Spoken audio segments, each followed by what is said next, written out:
पहाड़ों में 5 बहू का लटकता हुआ घर और रसोई। नदी का पानी लगातार बढ़ता जा रहा है और बारिश तो रुकने का नाम ही नहीं ले रही है। अगर ऐसा ही चलता रहा तो बहुत बड़ी समस्या हो जाएगी। भैया, क्या कोई तरीका नहीं है इस नदी के पानी को बढ़ने से रोकने का? हम इसे किस तरह रोक सकते हैं? बस अगर बारिश आना बंद हो गई तो ये खुद ब खुद नीचे उतर जाएगा। ये भादों का महीना है, इसमें बारिश ना होना ऐसा तो नामुमकिन है। हमें कुछ सोचना होगा, नहीं तो हमारे घर, खेत, बाग, बगीचे सब इस पानी में बह जाएंगे।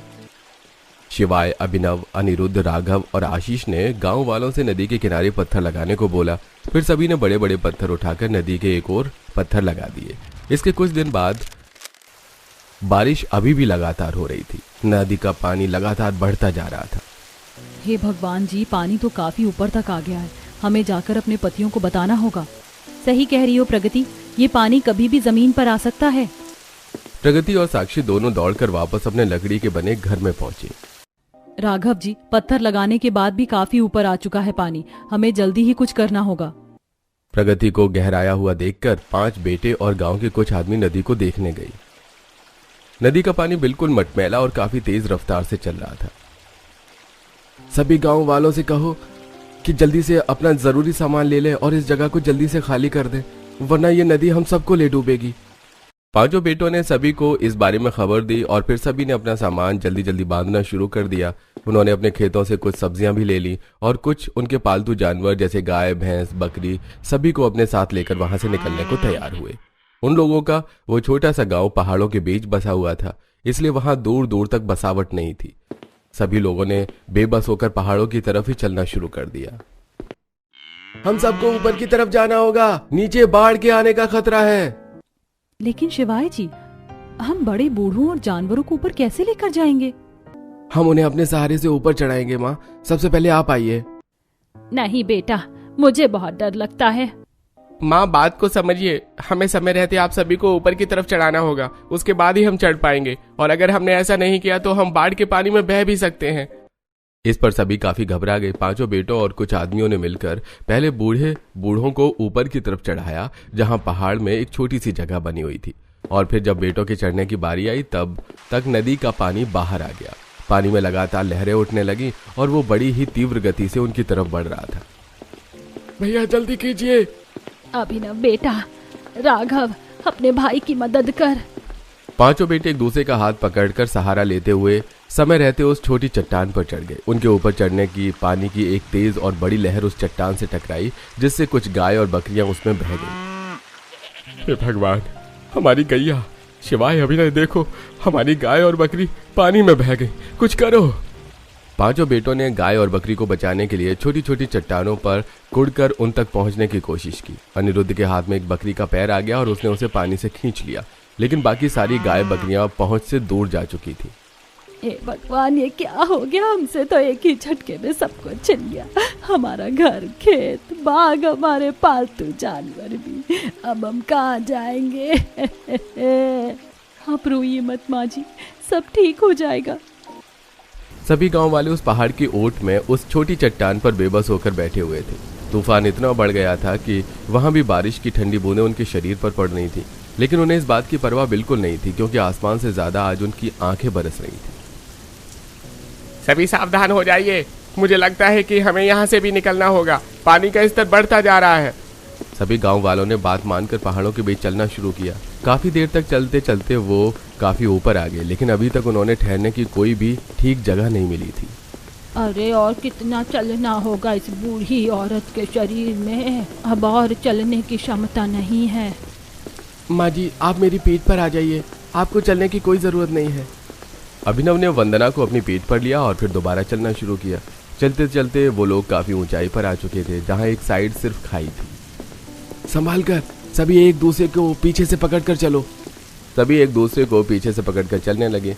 जमीन पर बारिश की वजह से काफी फिसलन थी। ऐसे में अभिनव ने बूढ़ी और वंदना को अपनी पीठ पर लिया था, जिसके कारण उसका पैर फिसल गया। लेकिन खुशकिस्मती से आसपास के लोगों ने तुरंत ध्यान देकर अभिनव और वंदना को खाई में गिरने से बचा लिया। अभिनव, काकी को नीचे उतारकर इनका हाथ पकड़कर चलो। यहाँ हमें हर एक कदम बहुत ही बड़ी सावधानी से रखना होगा, जरा सी गलती से हमारी जान जा सकती है। लोगों ने फिर और ज्यादा सावधानी से चलना शुरू किया। चलते चलते वो एक ऐसी जगह पर पहुंच गए जो उन्होंने पहले कभी नहीं देखी थी। ये क्या, इन पहाड़ों पर तो खाली जमीन भी पड़ी हुई है और यहाँ कितने सारे पेड़ हैं। ये एक और जमीन है जो ऊंचाई पर बनी है, जिसकी वजह से ये 2 भागों में बटी हुई है। और देखो वहाँ थोड़ी दूर पर एक नदी भी बह रही है। सभी गांव वालों ने देखा कि पहाड़ पर 2 जमीनें आमने सामने थीं। वहां उनके बीच में एक खाई थी। नदी से बहता पानी जगह जगह पत्थरों से टकराकर नीचे खाई में गिर रहा था। नीचे का पानी तो बाढ़ की वजह से काफी गंदा हो चुका है, लेकिन ये पानी काफी साफ है। हम इसे पीने के काम में ले सकते हैं। सभी ने उस नदी से पानी पिया और अपने हाथ, मुंह और पैरों को धोया। उसके बाद सभी वहां आराम करने बैठ गए। बहुओं ने वहीं पेड़ों से लकड़ी तोड़कर आग जलाई और उस पर सभी के लिए खाना बनाया। क्या हम इस जगह पर अपना बसेरा नहीं कर सकते? ये जगह तो काफी अच्छी है। नहीं माँ, हम यहाँ नहीं रह सकते। हम कुछ दिन यहाँ बिता सकते हैं और वो भी किस्मत की बात होगी। एक तो ये जंगल बहुत ऊंचाई पर है, लगभग 6 मंजिल की ऊंचाई पर। ऊपर से पहाड़ के ऐसे इलाके में अक्सर भूस्खलन होता रहता है। हाँ भैया ठीक कह रहे हैं। पहाड़ के इन हिस्सों में लोग रोड बनाते हैं, लेकिन यहाँ कोई रोड नहीं है, इसलिए ये जगह खाली पड़ी हुई है। दोनों भाइयों के समझाने पर गांव वालों को सारी बात समझ में आ गई। उन्होंने वहां खाना खाया, पानी पिया और कुछ देर आराम किया। लेकिन उनके मन में भूस्खलन होने का डर बना हुआ था। सूरज ढल रहा था, शाम होने वाली थी। अचानक ही जमीन में हलचल शुरू हो गई। भाभी, मुझे चक्कर आ रहे हैं। यहाँ पर जमीन सच में हिल रही है। अरे नहीं, जिसका डर था वही हो रहा है। जल्दी यहाँ से चलो। अचानक ही पहाड़ से छोटे पत्थर गिरने लगे। सभी गांव वाले अपनी जान बचाकर नीचे की ओर भागे। नीचे की जमीन तिरछी बनी हुई थी। उन्होंने धीरे धीरे उससे उतरना शुरू किया। उन्होंने देखा कि पहाड़ के अंदर छोटी छोटी गुफाएं बनी हुई थी। अपनी जान बचाते हुए सभी उन गुफाओं में चले गए। शुक्र है भगवान का कि यहाँ गुफाएं भी बनी हुई हैं, वरना हम सब मारे जाते। अच्छा हुआ कि हम सबने पहले ही ध्यान दे दिया, नहीं तो किसी की जान भी जा सकती थी। सभी देख रहे थे कि पत्थर अभी भी गिर रहे थे। ये सब देखकर सभी को बहुत डर लग रहा था। कुछ देर तक बड़े बड़े पत्थर उनकी गुफाओं के आगे से गिरते रहे। कुछ उनकी गुफाओं से टकरा भी रहे थे। अब मुझे नहीं लगता हम इससे आगे जा सकते हैं। अब जब तक बाढ़ का पानी उतर नहीं जाता तब तक हमें यहीं रहना होगा। लेकिन हम यहाँ रहेंगे कैसे? हाँ, यहाँ से बाहर की जमीन तिरछी है। हम कोशिश करें तो रह सकते हैं। उसके लिए हम अपने साथ जो सामान लेकर आए हैं, हमें उनकी मदद चाहिए होगी। अरविंद ने सभी गांव वालों को बता दिया कि अब उन्हें यहीं रहना होगा और इसके लिए इस जगह पर उन्हें काम करना होगा। गांव वाले भी इसके लिए राजी हो गए। चलो बेटा, अब हम सभी को इन पत्थरों को तोड़ना और काटना होगा। इसके लिए हमें कुछ लकड़ियों की भी जरूरत पड़ेगी, जिनके लिए हमें वापस ऊपर ही उस जमीन पर जाना होगा जहाँ पर पेड़ खड़े हुए थे। आप फिक्र न करें पिताजी, ये काम मैं और अभिनव भैया कर लेंगे। इसके बाद अनिरुद्ध और अभिनव रस्सी बांधकर वापस उस जगह पहुंचे जहां पर भूस्खलन की वजह से ढेर सारे पत्थर पड़े हुए थे, जिसकी वजह से वहां के पेड़ टूट गए। भैया पेड़ तो पहले से ही टूटे हुए हैं, अब तो हमारा काम और भी आसान हो जाएगा।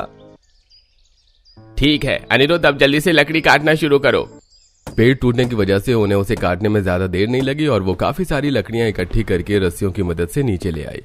अब उन रस्सियों को बीत कर लोगों ने अपनी अपनी गुफाओं में काम करना शुरू किया। उन्होंने लकड़ी से गुफाओं के आगे गैलरी बनाकर रेलिंग लगाई ताकि वहां पर गिरने का खतरा न रहे। हमें किसी तरह एक से दूसरी गुफा तक जाने का रास्ता बनाना होगा। हम लकड़ी से पुल की तरह एक से दूसरी जगह जाने का रास्ता बना सकते हैं।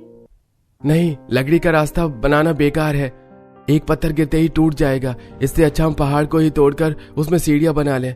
उन पर रोक के लिए लकड़ी की रेलिंग बना सकते हैं। अब इस तरह सभी ने अपना काम करना शुरू कर दिया। पहाड़ की सतह तिरछी थी, जिस वजह से उन्हें काम करने में ज्यादा दिक्कत नहीं हुई। कुछ दिन लगातार पत्थरों को तोड़कर उन्होंने वहां सीढ़ियां बना ली और उस पर लकड़ी को रस्सी में बांधकर रेलिंग का आकार दिया। बहुओं ने गुफाओं की सफाई की और कुल्हाड़ी से उन्हें रहने लायक कर दिया। अब इस पहाड़ के अंदर उनके छोटे छोटे घर बन चुके थे। इतने दिन से लगातार काम कर रहे हैं, लेकिन अभी भी इन घरों का काम पूरा नहीं हुआ। साथ में खाने पीने का भी इंतजाम करना पड़ता है। वो तो अच्छा है भाभी कि हर पहाड़ी के पास एक छोटा झरना बह रहा है, नहीं तो पानी की बहुत दिक्कत बन जाती। ऊपर जो नदी थी उसका पानी नीचे को छोटे छोटे झरनों में बटकर बह रहा था और उन्हीं के आसपास गांव वालों के गुफा के घर बने हुए थे। यह नजारा देखने में काफी सुंदर था। माँ, मेरे कीड़े ने काट दिया। देखो ना, मेरी बाह पर कितना बड़ा लाल दाना निकल आया है। लाओ, मैं इसे धोकर इस पर कुछ जड़ी बूटी लगा देती हूँ। मंदिरा मनु को अपने साथ जीने पर लेकर गई जहां से एक छोटा झरना बह रहा था। मंदिरा ने मनु को बांह धुलाई और फिर उस पर कुछ जड़ी बूटी लगाई। अब सभी उसी तरह गैलरी में आकर हाथ बढ़ाकर झरनों से हाथ धोते और बर्तन में पानी लिया करते। अंशिका एक पतीले में पानी लेने आई तो उसने देखा कि पिंकी और राजू जीने से गुफाओं तक आना जाना करते हुए खेल रहे थे। पिंकी, राजू, बेटा तुम्हें डर नहीं लग रहा है? कितनी ऊंचाई है और तुम जीने पर खेल रहे हो। चलो जल्दी से गुफा के अंदर आ जाओ। इन बच्चों को डर का आता पता भी नहीं है। यहाँ दूसरी गुफा तक जाने में मेरी रूह कांप जाती है। पीनी और राजू ने अंशिका की बात नहीं सुनी, बल्कि वो और ज्यादा तेज तेज दौड़कर खेलने लगे, जिससे लकड़ी से बनी रेलिंग अपनी जगह से सरक गई। अरे नहीं, मुझे बच्चों को लेकर आना होगा। अंशिका तेजी से बच्चों के पास दौड़ी और उन्हें वापस लेकर आई। तुम दोनों पागल हो गए हो क्या? पता है वो जगह कितनी खतरनाक है? वहाँ से गिर गए तो तुम्हें कोई नहीं बचा पाएगा। अंशिका के डांटने पर बच्चे घबरा गए और चुपचाप गुफा के घर में बैठ गए। थोड़ी ही देर में आसमान में काली घटा छा गई। हे भगवान, लगता है आज फिर आसमान जम के बरसने वाला है। आशा ने इतना कहा ही था कि तभी तेज बारिश शुरू हो गई। झरने अब दुगनी रफ्तार से बहने लगे, लेकिन वो लोग गुफा के घर में सुरक्षित थे। शाम होने तक बारिश रुकी और सभी ने अपनी गुफाओं में लकड़ियों की मशालें जलाकर उजाला किया। रात को सभी गुफा के आगे पर्दा डालकर सो गए, लेकिन अगली सुबह तेज आवाज से सभी की आंख खुल गई। हे भगवान, ये कैसी आवाजें आ रही हैं? मंदिरा, बहू जरा पर्दा हटाकर तो देख। मंदिरा ने पर्दा हटाया तो देखा कि बारिश होने की वजह से फिर से भूस्खलन हो रहा था। इस बार काफी बड़े बड़े पत्थर गुफाओं के सामने से गिर रहे थे, जिन्हें देखकर बच्चे खुश होकर उछलने लगे। वहीं सभी बड़े ये सब देखकर बहुत ज्यादा घबरा गए थे। एक बड़ा पत्थर अंशिका की गैलरी पर आ गिरा, जिससे रेलिंग के 2 टुकड़े होकर नीचे गिर गए। भगवान, ये क्या हो रहा है? मुझे बहुत डर लग रहा है। फिक्र मत करो अंशिका, ये कुछ नहीं है, हम दोबारा सब कुछ ठीक कर देंगे। इसी तरह भूस्खलन के बाद कई दिन गुजर गए और अब उनके पास खाने का सामान नहीं बचा था। सुनिए, आज तो घर में पकाने के लिए कुछ भी नहीं है। अब हम क्या करेंगे? ये तुम्हें हमें पहले बताना चाहिए था। अब तक तो हम किसी न किसी चीज का इंतजाम कर ही लेते, लेकिन सारा सामान खत्म होने के बाद तुम अब बता रही हो। यहाँ इतनी मुश्किल से समय कट रहा है कि कुछ याद ही नहीं रह पाता। अब हमारे पास कोई रास्ता नहीं है सिवाय नीचे जाने के। मैं सभी को इस बारे में बता देता हूँ। नीचे जाने का नाम सुनकर मंदिरा काफी हैरान हो गई। उसने शिवाय को रोकने की कोशिश की, लेकिन वो जानती थी कि अगर वो नीचे नहीं गए तो वो हमेशा के लिए यहीं फंस जाएंगे। शिवाय ने अपने चारों भाई और कुछ गांव के आदमियों को इकट्ठा किया। लेकिन भैया, हम नीचे जाएंगे कैसे? क्या हमें इतना लंबा और खतरनाक रास्ता फिर से पार करना पड़ेगा? और अगर कर भी लिया तो क्या फायदा? नीचे तो पानी भरा पड़ा है। इस बार हम जहाँ से आए हैं वहां से नहीं, बल्कि यहीं से नीचे जाएंगे। भैया, यहाँ से नीचे कैसे जाया जा सकता है? ये तो खाई है। भले ये और खाइयों से नीचे है, लेकिन है तो खाई ही ना। और नीचे एक नदी है जिसका पानी अभी बहुत तेज चल रहा है। सबसे पहले हम एक लकड़ी की छोटी छोटी नाव बनाएंगे। उसके बाद रस्सियों की मदद से उन्हें नदी में उतारेंगे और फिर रस्सियों की मदद से ही हम नीचे जाएंगे। ये सुनने में किसी को आसान लग रहा हो, लेकिन ये बहुत खतरनाक है। हमें बहुत ज्यादा सावधानी से काम करना होगा। इसके बाद बिना देर लगाए सभी ने वापस पेड़ वाली जगह पर लकड़ियां काटकर छोटी छोटी नाव बनाई और फिर उन्हें रस्सियों से बांधकर नीचे उतारा। इस काम को करने में उन्हें 3 दिन लग गए, जिस बीच उन्होंने सिर्फ फल खाकर ही काम चलाई। उन्होंने पूरी 10 नाव बनाकर तैयार की और वो अब उनमें बैठकर निकलने के लिए तैयार थे। ऊपर से उनकी माँ, पिता, पत्नी और बच्चे उन्हें देख रहे थे। किसी नाव में कोई दिक्कत तो नहीं है ना? अगर किसी को शक है तो अभी बता दे, वरना दिक्कत हो सकती है। सभी ने इससे इनकार कर दिया और फिर धीरे धीरे एक नाव में 2 लोग बैठकर शहर की तरफ चल पड़े।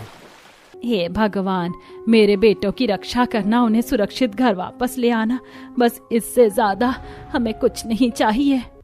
उन सबकी माँ और पत्नियां उनके लिए प्रार्थना कर रही थी। मन्नू, पिंकी, देखो तो जरा हमारी बालकनी में कितना बड़ा पत्थर गिरा हुआ है। चलो इसे उठाकर फेंक देते हैं। जब सभी आंखें बंद करके प्रार्थना कर रहे थे, तब तीनों बच्चों ने उस पत्थर को उठाकर नीचे फेंका, जिससे वो पत्थर सीधा एक मधुमक्खियों के छत्ते पर जा गिरा। पत्थर लगने से मक्खियां तुरंत बाहर आ गईं और सब तरफ उड़ने लगी। जब बहुओं ने उनकी आवाज सुनी तो वो काफी घबरा गई। उन्होंने बच्चों को गुफा के अंदर खींचा और फिर पर्दे को ढककर कस के पकड़ लिया। क्यों डरा रही हो भाभी? एक तो पता नहीं अचानक ये मक्खियां कहाँ से आ गई, ऊपर से तुम ऐसी बातें कर रही हो। सभी गुफाओं में औरतें अपने अपने पर्दों को ढककर खड़े हुए थीं और बाहर से लगातार मक्खियों के भिनभिनाने की आवाजें आ रही थी। बच्चों, क्या तुमने इन मक्खियों को छेड़ा है? नहीं मम्मा, हमने तो सिर्फ बालकनी से पत्थर फेंका था। तो ये बात है, इसीलिए मक्खियां छत्ते से बाहर आ गई।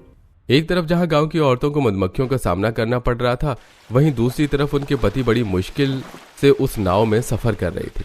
आगे चलकर नदी की रफ्तार और भी तेज हो गई और नाव इतनी मजबूत नहीं थी। भैया ऐसा क्यों लग रहा है जैसे हमारी नाव ढीली पड़ रही है?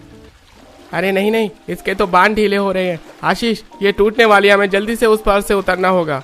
दोनों भाइयों ने बाकियों से मदद लेने के लिए चिल्लाना शुरू कर दिया, लेकिन उम्मीद से पहले से नाव टूट गई और आशीष और राघव दोनों ही पानी में गिर गए।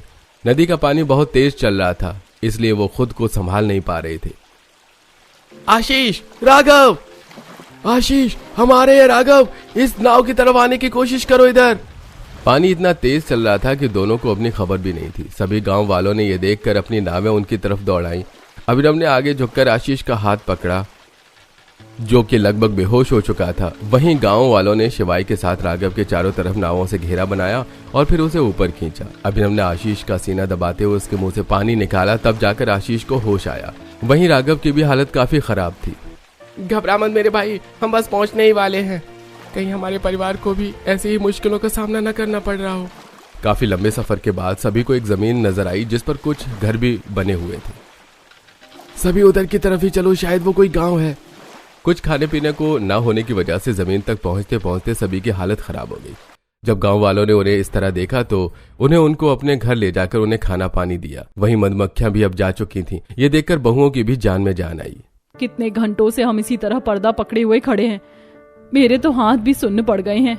मेरे हाथ भी बहुत दर्द कर रहे हैं। यहीं और खड़े खड़े पैर भी सुन्न हो गए हैं। पांचों बहुओं ने झरनों से पानी पिया और मंदिरा ने आशा को भी पानी पीने को दिया। चाहे जो भी हो, लेकिन शुक्र है भगवान का कि हमें पानी तो आसानी से मिल रहा है। बिना खाए हम कुछ समय गुजार सकते हैं, लेकिन बिना पानी पिए तो जीना नामुमकिन है। बहुओं के पास जो बचे खुचे फल मौजूद थे, उन्होंने वही खाकर गुजारा किया। वहीं दूसरी तरफ उनके पतियों ने गांव वालों को सारी बात बताई। अरे भाई, मानना पड़ेगा, तुमने बड़ी हिम्मत से काम लिया है, नहीं तो ऐसे में लोग हार मानकर अपनी जान से भी हाथ धो बैठते हैं।